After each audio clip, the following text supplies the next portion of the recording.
deep in the shadows. I know it's hard to put one foot in front of the other. Hi guys, welcome to the channel. CeeChronicles here. On this platform, I post fragrance related content and invite you to subscribe if you are not yet subscribed, guys. I would very much appreciate you joining the family. And to those who continue to support this channel, thank you so much. I appreciate you as always. Today I'm going to review Lattafa's King and Queen of Arabia.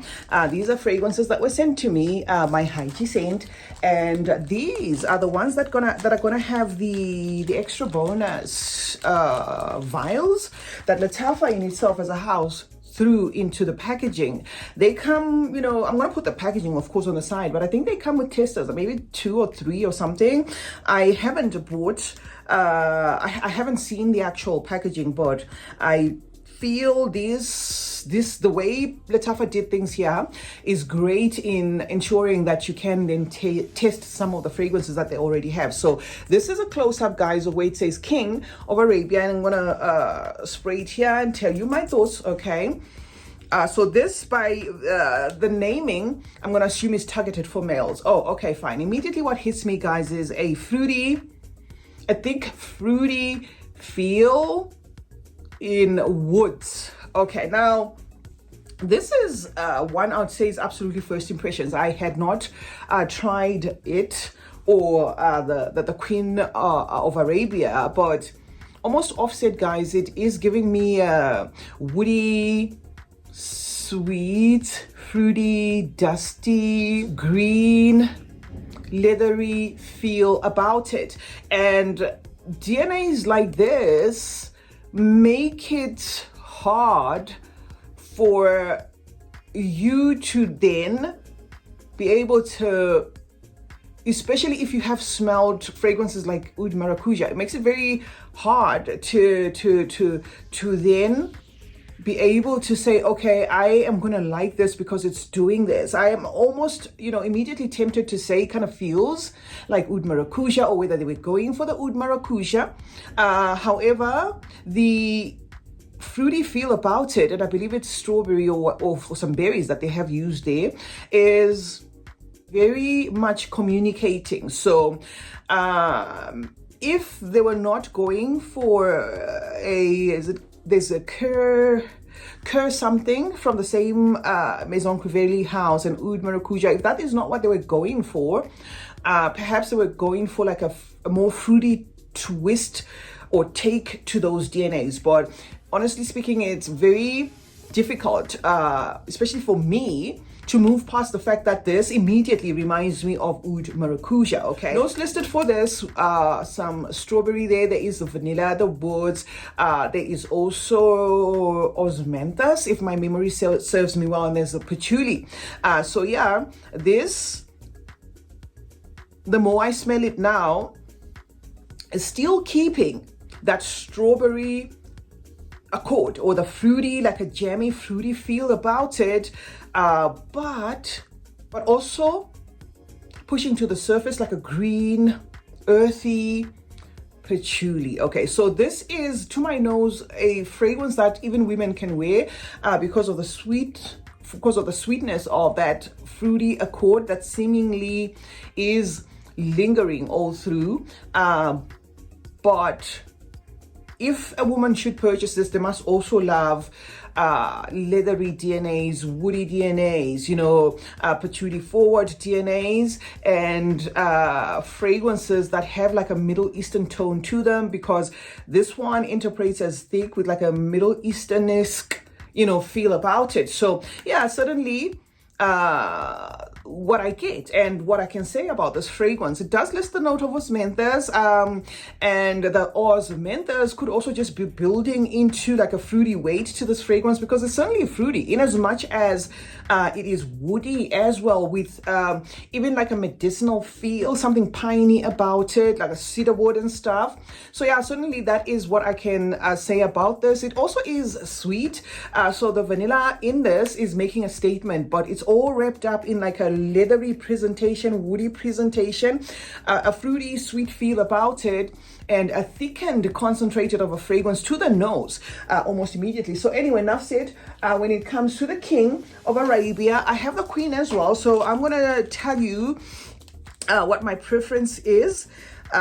In terms of the two. Queen of Arabia is also based off of first impressions. I haven't even worn this. Okay, I just thought, okay, let me just do like a back-to-back video because I had recorded another one earlier. So I thought, okay, let me just do another one and just get the decants out of the way.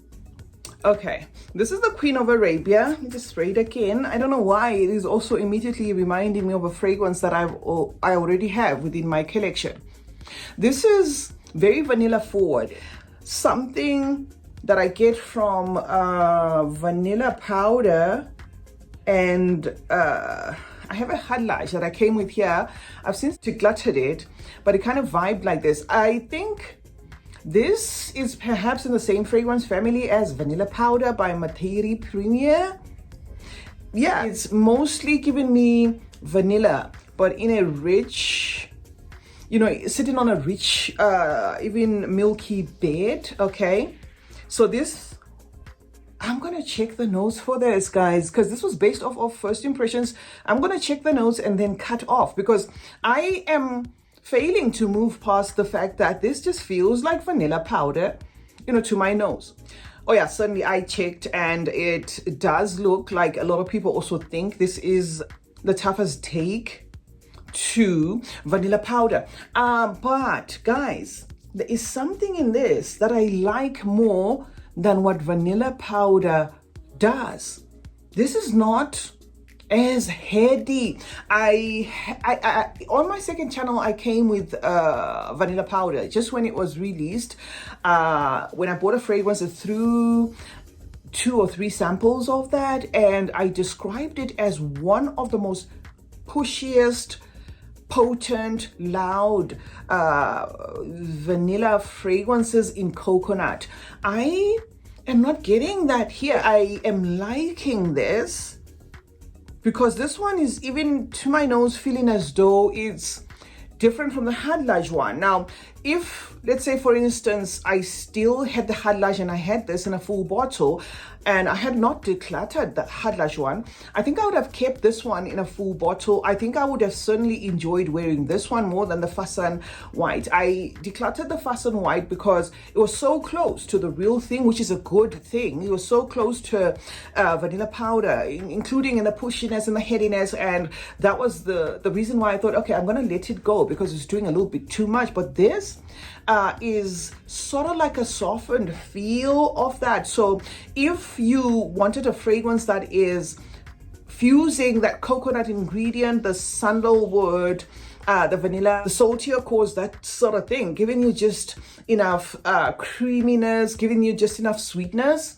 this would certainly be a better take to that Materi Premier vanilla powder. Okay, so there is nothing wrong with vanilla powder, guys. It is just that it is a very pushy fragrance to my nose.